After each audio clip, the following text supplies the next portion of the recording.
Epo again. You only played for like 5 minutes, nigga. Whose fault is that, nigga? That's Talil's fault. That's Rakai's fault too, bro. And then it's my fault because I was the next nigga to leave. Doctor said I have 2 weeks to live due to big dick syndrome. Agent, what am I supposed to do, homie? I don't wanna die. Yeah, alright, buddy. Alright, yo, mods, link to Reddit. We could react to that in the meanwhile. And I think Mark Rober dropped a video. Yo, didn't tell Lil Daddy Marcus to sit his fine ass down somewhere. My buttercup snickerdoodle keep honey that bun pin, actually. Keep that pin, actually. 3-piece with baked 17 mac and left? cheese is too Okay, I need to cute catch be up. working I need to like catch this up. in the heat. Once we catch up, Love Chad, we can lock back in. BTW. Gonna end the supply of helium on Earth after this challenge. Why is Marcus so petite? Bro, made the same joke 5 times. All right, chat, we're about to watch. I want to watch this video here. I don't know if this has anything to do with what we're doing, but the timing does feel amazing.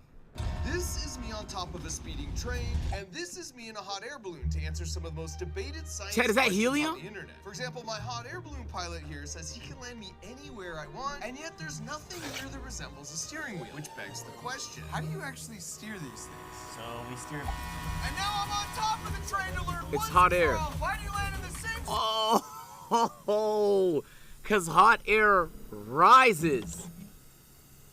Science, nigga.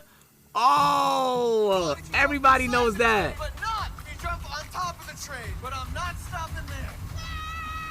Because today we're going to investigate 5 more physics and engineering puzzles using simple demonstrations as we go. Because our goal by the end of this video is not for you just to know the right answers, but more importantly for you to understand why they're the right answers. To kick things off, I've got a science riddle for you that most people get wrong. What is the first man-made object to break the sound barrier? In other words, It has to be the musket, bro, 100%. an Or the object that Gatling travels gun. more than 767 miles per hour through the air, exceeding the speed of sound, thereby creating a super loud sonic boom. Or like a stone during a tornado. So what do you think? Most people I ask say either a bullet or a rocket or even a jet plane. But this tech goes way back, like 5,000 years way back. GG's. Because the first man-made object to break the speed of sound is a whip. The sound you just heard was literally a sonic boom, which means at the peak of its motion, the tip of the Y'all watch whip this is video? moving faster How did everyone get the right answer? How do than y'all know that? 767 miles per hour. Okay, so if you got that right, time for a bonus question. What's almost surely the first time you yourself heard a sonic boom? Here's your clue. It's a near statistical certainty that everyone has the same answer for this going back millions of years. That's right, thunder. Basically, the lightning superheats the air 5 times hotter than the surface of the sun, and this causes the air to expand so rapidly, it breaks the sound barrier once again, creating a sonic boom. And if that juicy nugget of knowledge just made your brain feel really good, ow! Make that sound cooler in post. Are we sure that's a whip? Yeah. Buckle up, because we've got 6 more to go, including, at number 2, have you ever noticed when grabbing drinks from a cooler that even though they have the same amount of liquid inside, regular Coke sinks, yet Diet Coke floats? Now, why would that? Bitch. God damn. No, it's gay, yo, bro. If I take off, grab me, nigga. Alright. You can just let go. This bitch gotta get tied down. Oh, shit! There we go. There she is.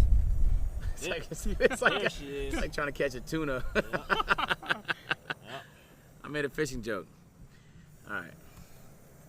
Less sugar.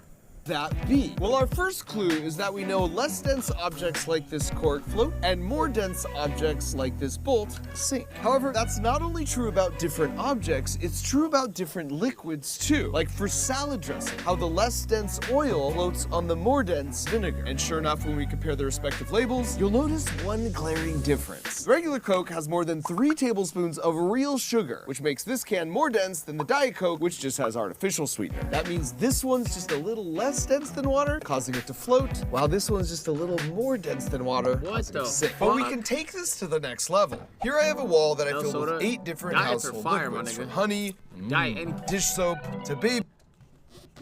Did you hear the honking? Yo, BJ, thank you for the 4 gifted subs, BJ. Damn, BJ. Damn, BJ. I think we're at 35 balloons right now. And they naturally stack themselves with increasing density as you 36, go down. 37. So if we dump, let's say, a bunch We'll of get the actual golf balls official in, count. they'll sink like a Coke can through all the layers BJ, until they appreciate hit a you layer with that's subs. more Thank you so dense than much. they are, at which point the golf balls stop falling and come to rest on top of that layer. Are you kidding me? Which means you can have a different item come to rest on every layer. Whoa! As long as you spend way more time than you care to admit. Cool. Testing way more items than you care to admit. This one's a dice roll. But in the end, it's not hard to rationalize the wasted time when it looks this cool. By the way, you can make a simple version of this yourself at home by filling a drinking like the glass new with Bill Nye. baby oil and colored water, and then plopping in a Bill Lego guy Nye. to ride the ocean waves. So this obviously Bill works Nye with household definitely has a- liquids. But what if the liquid was Bill Nye metal might have like done this exact 'Cause experiment. bowl has Yo, 24 Not, thank you for the gift. pounds Appreciate you. of mercury. It's hard to even submerge my hand in here. Which means if I take an actual cast iron anvil, it should float like a Diet Coke. Let's test it out.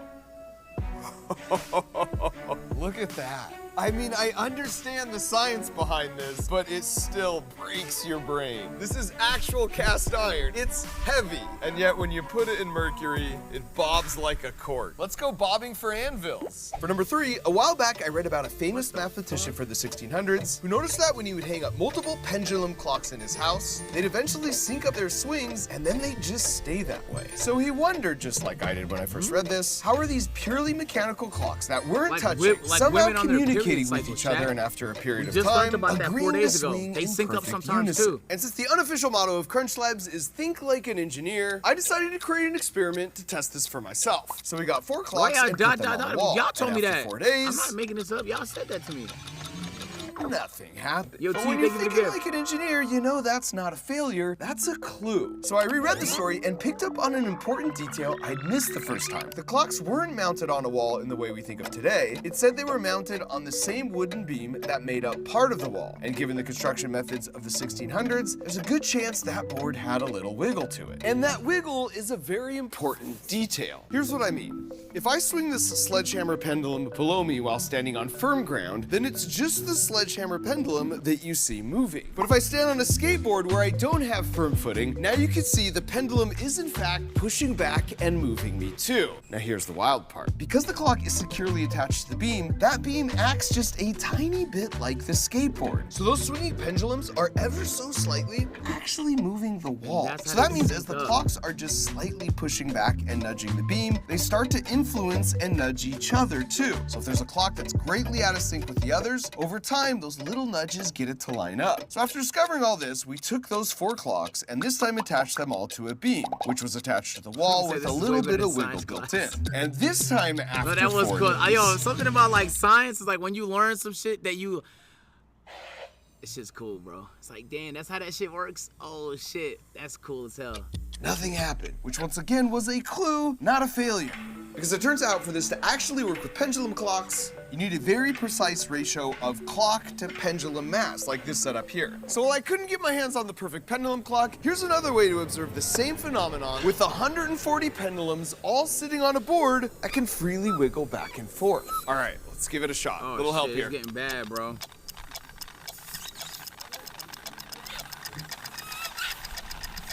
This is truly one of the coolest things I've ever seen. It's like a bunch of stormtroopers. And just to give you Bro, a sense of how what the quickly they fuck? sync up, here's an uninterrupted take so you can see for yourself as the chaos turns to order in less than a minute. Oh my god.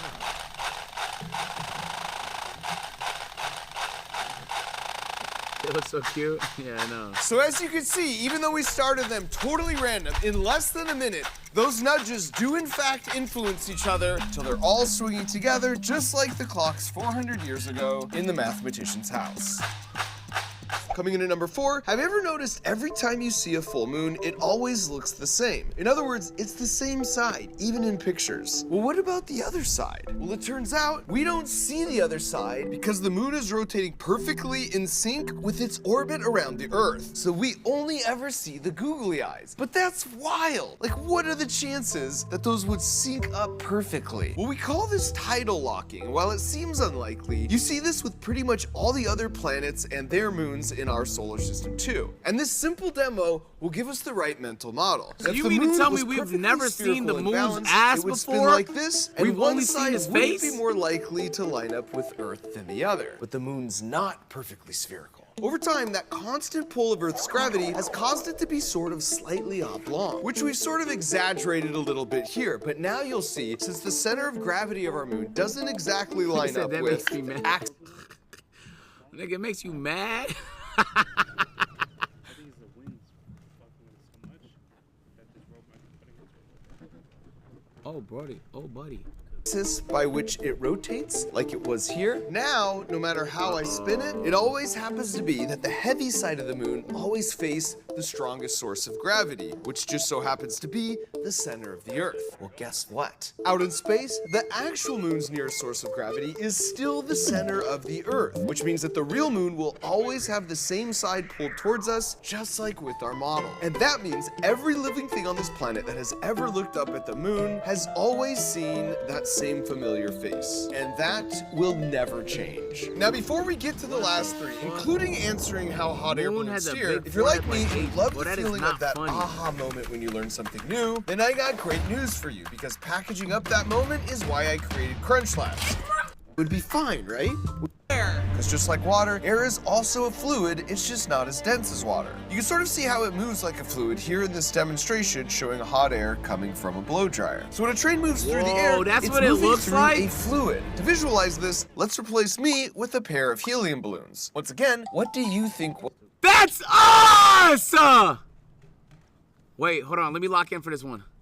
through the air, it's moving through a fluid. To visualize this, let's replace me with a pair of helium balloons. Once again, what do you think will happen here? Well, of course, the balloon inside is totally upright because just like in water, the air around that balloon is traveling with the train. Whereas on top, the balloon is being pushed back because it has to fight its way through all this stationary air. Just like the Lego guy on top being pushed back by all the water around the train in the tank. It's sort of like when you stick your hand out the car window and feel all that resistance from the wind. So going back to the jump, if you were able to visualize all the air molecules like this, you'd see how once we start moving inside the train when I jump, I get no pushback from all my air molecule neighbors because they're pretty chill and we're all traveling together. But on top of the train, it's a whole different story. I'm continuously bonking into a mad rush of trillions of air molecules every second as I whiz by. Trillions So if I every jump second, now, bro? it makes total sense why they would push me back and I would land in a whole different spot. For number 6, here's an interesting thought experiment. Let's say you just bought a small 2-seater airplane. Bro, he You was- know the yeah, plane he has to was be so traveling close at to 60 doing our miles per experiment, hour bro. on still day to He take was off. so close. So one day you have the brilliant idea. Why not just create a much shorter runway using a plane-sized treadmill that can ramp up to Oh, that's so fire.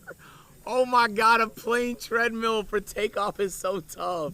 60 miles per hour, sending it into the air from your own backyard. But would that actually We could all have work? one in Well, our let's run the backyard. experiment together with a small scale model. Now, the way a plane typically takes off is it needs to reach a certain speed, which of course then requires a certain length of runway. So let's see what Yo, it is for this Hassani, model airplane. thank you for Looks the like fucking it's 10 5 miles gifted an hour subs, after nigga.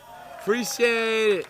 W Hassani in the chat. Thank you for the 60 5, bro. miles per hour, sending it into the air from your own backyard. But would that actually work? think we're Well, close let's to run the being caught experiment up now, together with a small scale model. Now, the way a plane typically takes off is it needs to reach a certain speed, How many do which we of need? course then Yeah. requires a certain Lots. length of runway. So let's see Easier what it if I is know for how- this where we're at model. right now. Where are we at?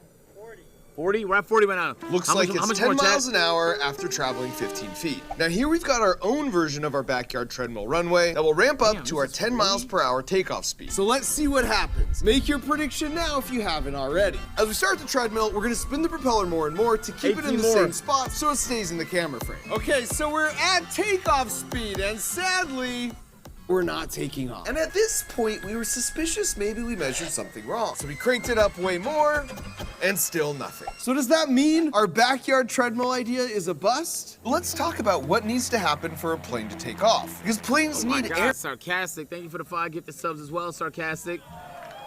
Appreciate that. Guess that's another one. That's another balloon, bro. Appreciate it, They're Sarcastic. flowing around their wings to create lift. Once again, it's sort of like sticking your hand out the car window. You don't feel any lift stopped at a red light, but the faster you go and the more air that flows by your hand, the more lift you feel. Which means no matter how fast our treadmill goes, there's still no air moving over the wings. We're stopped at a red light. And I think part of the confusion many people have with this experiment is they're comparing it to the vehicle they know best. Oh, shit. Yo, Clips, thank you for the 10. Get these, Clips. Appreciate that a lot, my nigga. Another balloon. That's another. That is another balloon. Thank you, Clips. Which is a car. Because for a car, the ground is what gives you forward motion. But for a plane, it's the propeller that gives you forward motion. Here's a thought experiment to demonstrate that. Imagine you have a car and a plane on the most slippery ice ever invented. Because the car's with engine... another 5. Yo, Hassani, appreciate you with the 5, my nigga. W's.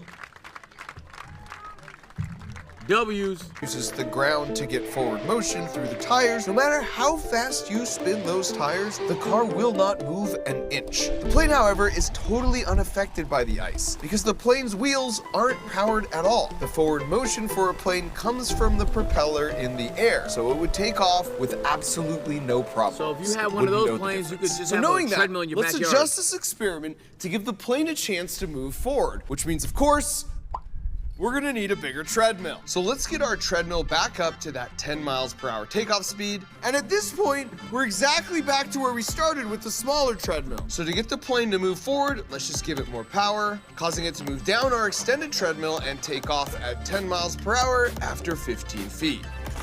Which, as you recall, is the same speed and distance as when we tested it with no treadmill at all. So would your brilliant backyard runway treadmill idea work? Absolutely. Assuming, of course, your backyard is the exact length of an actual runway. And now for our final engineering puzzle, we're back in this hot air balloon as I contend with my mild fear of heights. Okay, well, I haven't found a steering wheel, but it does seem pretty clear. Every time you add hot, we go high. Hot air balloons utilize some pretty straightforward physics, and the clue is right there in the name. Hot air is less dense than cold air. And we know from our Coke cans, less dense things will rise. So when Mateo does this and heats up the air in the balloon, he's... BJ with the...